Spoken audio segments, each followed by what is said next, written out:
mind bend, non-ordinary and extraordinary states of consciousness for mind bend creative. Nat Niddam, thank you for joining me today.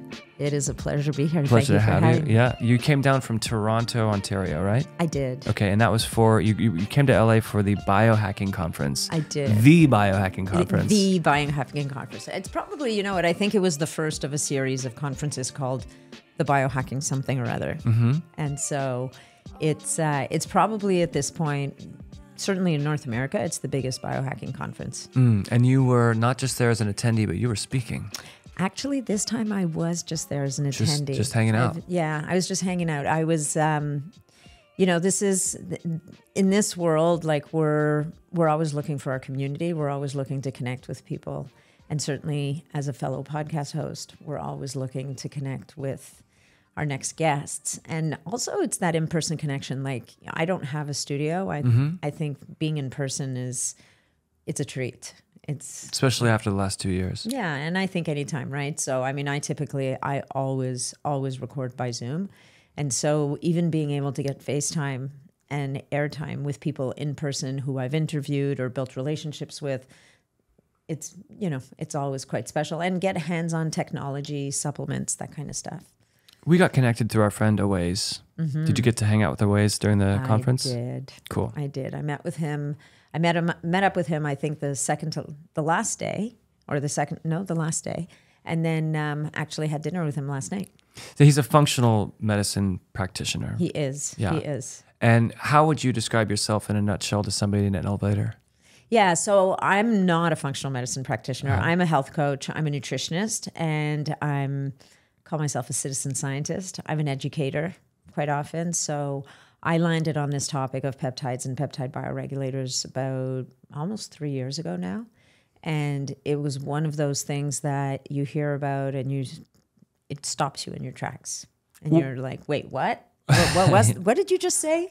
I think of Pepto-Bismol when I think of peptide, but I know it's not related, but is there any correlation at all between pept something and peptide? What is a peptide? And before we get into that, I just want to clarify, when Aways connected us, what did you think about being on the psychedelic podcast? Yeah, that's a really good question. And it was a question I asked myself. I was like, why does he want me on the podcast? Yeah. I mean, I'm interested in psychedelics. I'm only starting to, other than some recreational activities when I was much younger. Sure. It's not an area that I've delved into, but it's an area that I'm very intrigued by because I know that from a therapeutic perspective, it has so much to offer. And if I wasn't so buried in peptides, as it were, I would probably be digging into psychedelics, just because these are all compounds that can be so transformative to the body and can do it in a way that medications just can't seem to move the needle. So you asked first you asked what was the commonality between peptides and Pepto-Bismol, and I would say the first three letters, PEP, that's about where it ends. That's it, yeah. Okay. No, PPT, peptides, Pepto-Bismol. But a peptide is basically a protein. Yes, right? A tiny protein. It's a tiny fraction protein. of the size of a traditional amino acid. Typically it's 50 amino acids or less. Yeah. And then there's a subcategory of peptides called bioregulator peptides, and they're 2 to 4 amino acids long. So these are, if you want to talk about tiny peptides, these are the smallest and yet seem to be some of the most powerful and most influential in the sense that they act as epigenetic switches. Before we get too deep into the weeds on your expertise, I just want to say we just deep dived, and as we're wont to do. But in considering what we do with this podcast, right, sharing information that can help people's lives improve. That's what it comes down to, right? Okay, psychedelics or not. Psychedelics or not. Well, it's an umbrella, right? The psychedelic umbrella, right? But my thought is offer people good information and they will explore and find their way to what they need to find, right? So if it's coming from that psychedelic umbrella, somebody might be interested in peptides who has never heard of you before or us before and tune into this and then lead their way back to the idea of microdosing or the idea of lysergic acid or the idea of an ayahuasca retreat, or the idea of utilizing a different kind of methodology to arrive at a similar ending, right? I can tell you that what peptides do is they typically have receptors that they can bind to in the body that will initiate some kind of a cascade. So the bioregulator peptides, which we talked about just a second ago, the 2 to 4 amino acid peptides, those guys are so tiny that they actually bind to DNA and will upregulate the production of proteins. The conventional, not even conventional peptides, the bigger peptides. So your audience may, these peptides these compounds are starting to kind of bubble up into the surface of the mainstream of the early adopters, is how I call it, right? Of the early adapters? Of the early adopters. So it's still not in the mainstream. I could go out on the street right now and find 50 people who would look at me like I was completely crazy. But, there's one in particular called BPC 157. Which is body protective compound 157. This is a naturally occurring peptide in our gastric juice, if you will. And it's been isolated, and it's being studied in a million areas. There's a ton of research going on around it. But what's interesting about BPC 157 is because it's native to the body, although the one that the people are using these days has been synthesized in a lab to be identical what's in the body, and then it gets reintroduced into the body, and it is able to upregulate repair of the GI tract, for example. It has properties that make it protective to the brain. It has properties where it can help to heal wounds. It can help to offset the damage that NSAID, like non-steroidal anti-inflammatories. So that's that ibuprofen that you'll take for pain that'll really damage your stomach, right? Yeah. So it can offset that damage. There have been studies that have shown that it can offset the damage of steroids, for example, when a doctor will apply steroids to reduce inflammation and pain, that often is very damaging to the body. And so there are actually studies that show that giving BPC 157 at the same time will offset that damage. So, the peptides, these proteins, if you will, they're incredibly pleiotropic. So very often, pleiotropic means... Beautiful word. Thank you. The word of the day is pleiotropic. Screaming to hear it. At home. So what that means is they may have one main action, but they have many other actions also. Right? Wow. I love that. Yeah, we're talking about some relatively high level stuff here. And I always think about accessibility to information. Yeah, for sure. Bring me back down to earth. What, I'll keep, because I'm a dunce and I'm going to drag you down to my level. So what is health, Natalie? What is health? What should an average human being's expectation be for their own health? Because in America, it might be different from somebody living in Geneva. It might be different from somebody living in Ghana. It might be different. What is health? Is health a universal thing? Does health mean something different to different people? I think you can define health differently for sure. But I think the fundamental definition of health to me, so it's not so much going to vary from one country to another as much as it may vary from population to population.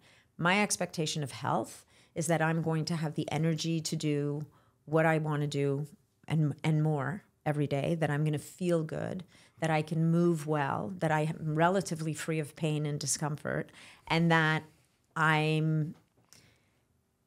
experience a freedom of spirit and body that allows me to just move through the world with joy. So that's health, right? And that's a fairly... it's a philosophical, maybe more than, I would like to have a cholesterol number of this, and I would like my blood pressure to be here. Yeah. So we want to be free, obviously, of obvious disease, right? So dis-ease more than disease. So ideally, to be healthy is to just, it's just to be in a place where you're kind of in harmony, not just physically, but spiritually as well, right? So, and that if we drill that down, what does that mean? So it means that I don't feel anxious and stressed all the time, that I have a reasonable toolkit that can help me to hold my space in a world where there's always stuff incoming, right? There's always a reason to be stressed out. There's always a reason to be anxious.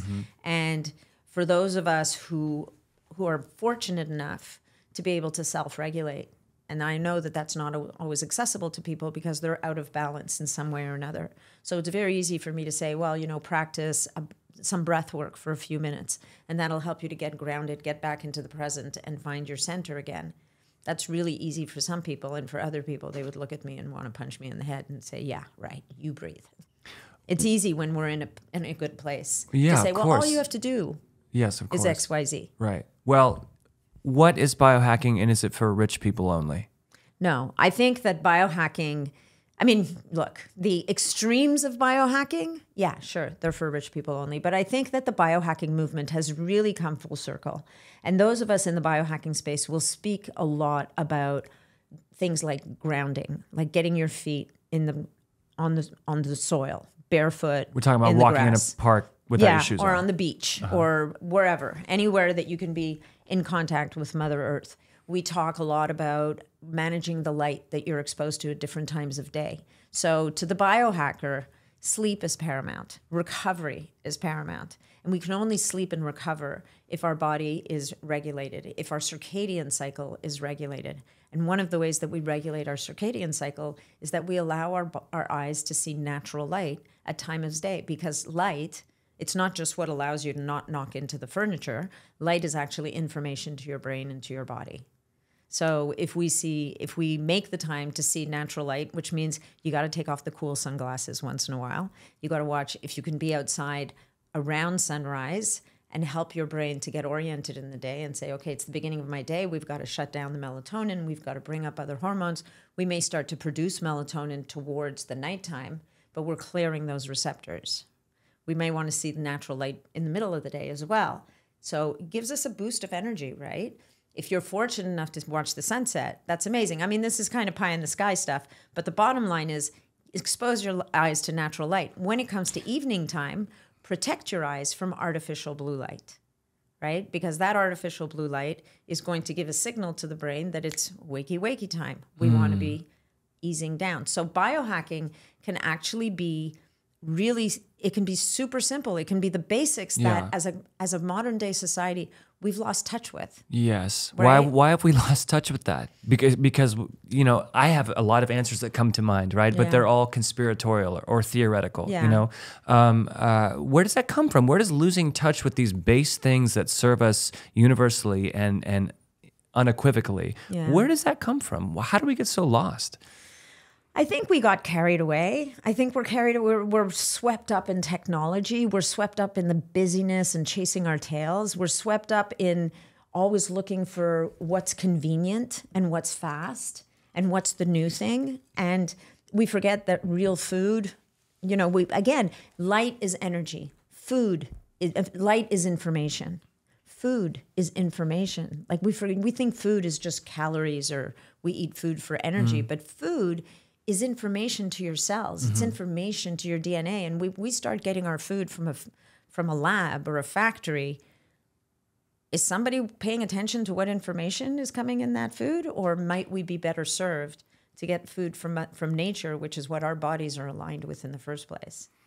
So I hate to say it's modern life, but I think we've allowed ourselves to get moved away from the most important things that are the most basic things that any biohacker knows. You have to start with that before you start getting fancy with all the other stuff. Who comes to you for solutions? Where are people coming from with this curiosity to improve their lives through learning about options that are available that they're not readily available, readily available? I think that they come from all over the place, but really people come to me and people like me, and certainly over the last 2 years, increasingly, they've become disenfranchised, or they've seen the light that the system that we exist in, our health care system, if we can call it that, in Canada and the U.S. Absolutely, different systems. They're different systems, but at the end of the day, our medical professionals are trained to deal with sickness.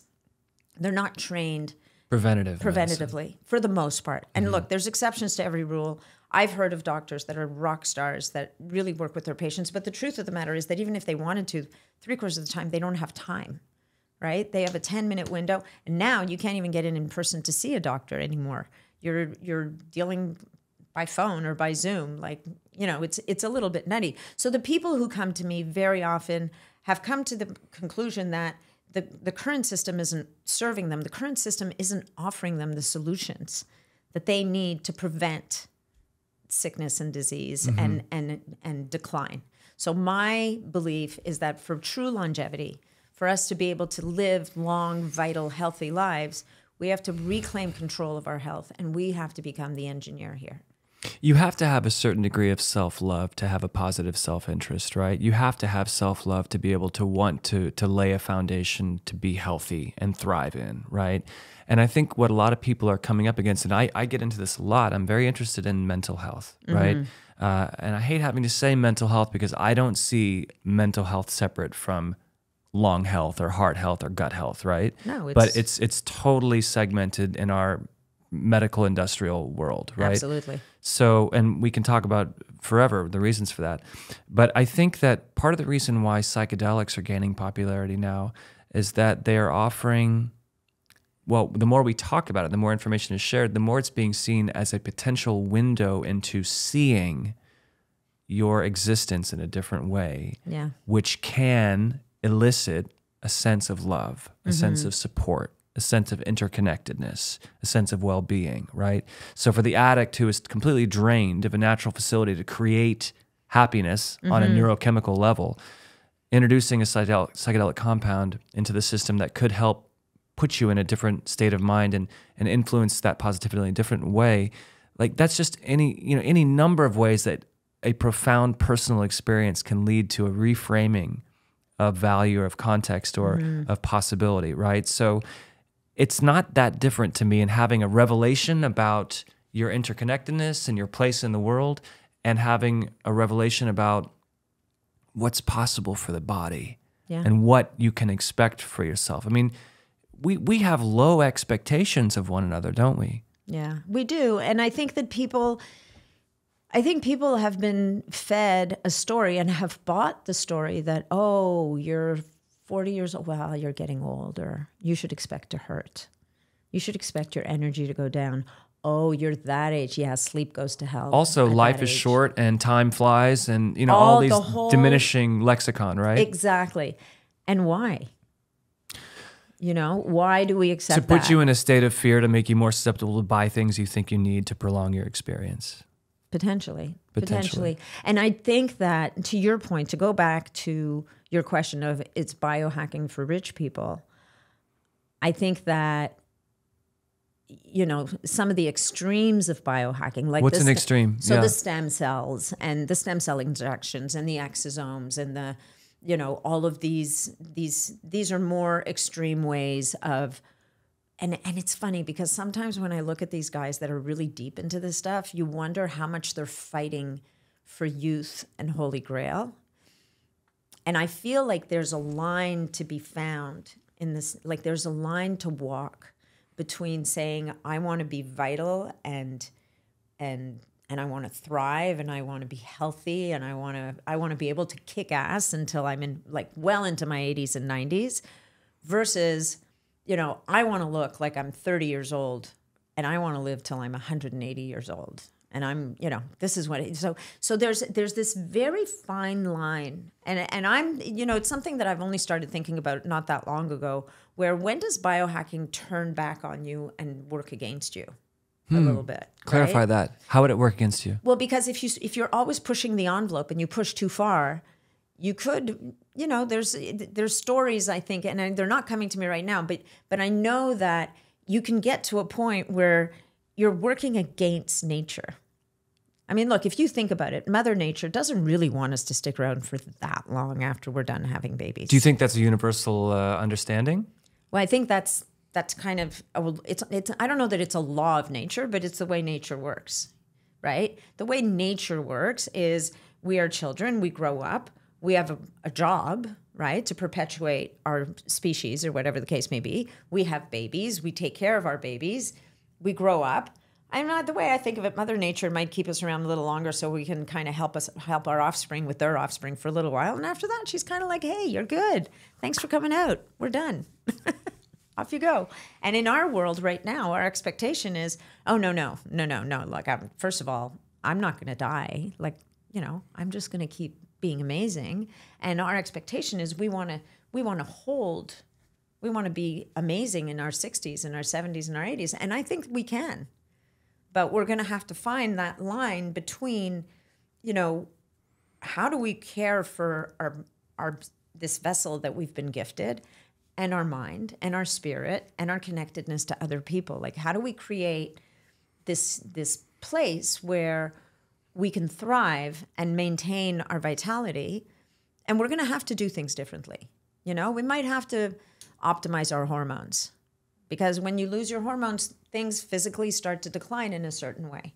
And the biohacker will look at hormone replacement, but the biohacker might also look at what are the things that I can do to improve my hormones. So I know that chronic stress is going to tank my hormones. I know that not exercising and not moving and not getting outside is going to really destroy. So you've got almost two branches of biohacking in a way. You've got, and it kind of happens everywhere. It's like bodybuilding. Mm-hmm. You have the branch of bodybuilding that'll stop at nothing to build bigger muscles. And you have the other branch of bodybuilding that goes, no, I can do this naturally. And I think with biohacking, we're starting to see kind of like an evolution of biohacking where, and the biohacking term is a tough one, right? Because it's a very hard, masculine, kind of aggressive word. But don't you think? Yeah. I think of it as a woman. I'm like, there's all kinds of hacks out there. There's lots of hacks, right? And a hack can be eating good food, but that's not what we think of when we think of biohacking. Yeah. So I do think that in biohacking, and we're even seeing it in like in my community that I'm in, there are certain people that have stepped right out. What's your community? Well, my community of biohackers, or people you share your information with. People I share information with, and who are my peers, if you will, in some way, shape, or form. And some of them have stepped right off. Like they've gone off into a direction where they're really focusing on spiritual work. They're really focusing on being in touch with nature. They're moving. They're virtually shunning technology. And it's just another path. We have to communicate this message through technology. Yeah. Well, we need technology to a point. Right? Yeah. Yeah. But we don't. What we want to do is get to that place where technology is not controlling us to the point that it is right now. Yeah. If somebody lucked into this podcast today, and you were able to impart a message to save their life, what would it be? Oh my God, that's intense. I think it would be to take your advice and to connect with someone or something that can help you to fall in love with yourself again. Because it's when we can, if we can honor ourselves and love ourselves is where we will find our way to, things will unfold from there. One of the things we talk a lot about in the psychedelic world is the ego death experience, right? But that doesn't mean that's a different kind of ego. It's not ego as an egotistical. No, yeah. It's an experience of the self, right? Mm-hmm. So can we give ourselves self-love without being hubristic monsters? I would hope so. I would think so. Can we have a reasonable expectation of living a long life and thinking about into our 90s and feel that we're not taking up too much of the good stuff? And well, I think part of that is having purpose and giving back. Yeah. In some way, so that you're not just sitting there in your ivory tower, hoarding all the things that you need, but that you're moving through life and you're, if we're gifted with a long life, we have experience, we have wisdom. We should be able to help other people along and share that wisdom and experience with them. Do you think that every human being has a destiny? God, that's a good question. Do you ever think about it in the shower, on the toilet, or on a boat, or in the car, or anything? Does this cross your mind ever? Does every human have a destiny? What do you think about destiny? I think we have a path. I think we have a journey. I think we have choices along that journey. Some of the stuff that I've read that has resonated with me is that, we choose the circumstances of the life that we come into today before we ever get here, and that our soul does, that there's some prep work that goes into the experience. But then how you live this life, whether you choose to learn these lessons this time around or whether you choose to, all the choices that we make either get us closer to that place or not. So I guess, you know, what I'm saying is I do believe in some form of evolution of the soul. You know, I mean, I used to have a client that said, you know, life isn't a dress rehearsal. You only get to go around once. And I think we only get to go around once as far as we know in this iteration. But I think that we have journeys and evolutions to travel. In a very short amount of time, tell me how you came to be interested in your body and the human body and what's possible. Why do you like this stuff? I always have. I don't know why. It's just always been fascinating to me. You know, I've always believed that our body has the ability to heal in many, many ways, far more than we give it credit for. And I've just always truly believed that. And honestly, another reason why I got into what I do at a very maybe more shallow level is I saw members of my family developing all kinds of chronic diseases as they aged. Yeah. And I remember looking, going, I'm not buying it. I don't believe that has to happen. And so it's always been a quest for me to, even when I wasn't doing what I do now. I mean, I had a whole other career in ad sales, if you can believe it. Okay. Yeah, that's good to know. You know, I started off studying physiology in university, and then I left that, and then I ended up selling advertising for a long time and planning events. But I was always a fitness instructor. I always had a hand in wellness and in health in some way, shape, or form. And I ended up in my 40s deciding I have to go back to it. Like, I miss it. Where can people find inspiration? Where might you suggest people? Where do you find inspiration, and how can others value the experience of something inspiring? Because that's not a biohack that's for anybody in any particular socioeconomic level. Like, being inspired by the world around you can motivate tremendous action, right? Yeah. So where can we look to find inspiration in a world that can seem full of ambiguous, shadowy forces that are conspiring against us to keep us from the plant medicine that can heal us, to keep us from the peptides that can, to keep us trapped in allopathic treatments that are just milking us for money? Like, where can we turn to for inspiration, at least in Canada and the United States? Yeah, I think that's such a good question. And I think, unfortunately, one of the places we can find inspiration is one of the evils. It can be one of the evil forces in the world. And I think that technology, like whether it's social media or, there are people who are light. There Human are people, beings. There are people who shine light. And whether you connect through books or you connect through story or you connect through, finding those people that are sharing a message that is optimistic, that is supportive, that is not. I just think you find those people that you resonate with, and it's going to be different for different people. For some people, it's going to be a very spiritual person. For other people, it might be someone who just is walking the journey that they're walking on and might be a couple of steps ahead of them. And it's almost like, you're on a path through a forest, and you can see someone ahead of you, and they've kind of traveled this road ahead of you. And sometimes that person, they don't have to be like a big name and a big leader out there. They can just be someone who's walking the same journey as you, and that you're resonating with what they're sharing, and that they can inspire you in a way that is accessible to you. You're still obviously loving connecting with people and sharing the information that inspires you. I do. And people who want to connect with you can find you where? On Facebook, I have a fairly large community called Optimizing Superhuman Performance. Mm-hmm. There's my podcast, which is Biohacking Superhuman Performance, and that's about it. That's where you can find me. And then that can lead you into a whole other world of tributary information, and you go where you're called. Absolutely. Yeah. And my website is natniddam.com, but cool. That's it. That helps. That's all I got. Yeah. Well, I appreciate you taking the time to swing by today and visit with me, and I hope we can do it again. Well, thank you so much, Matthew. It was a total pleasure. You got I love it. this conversation.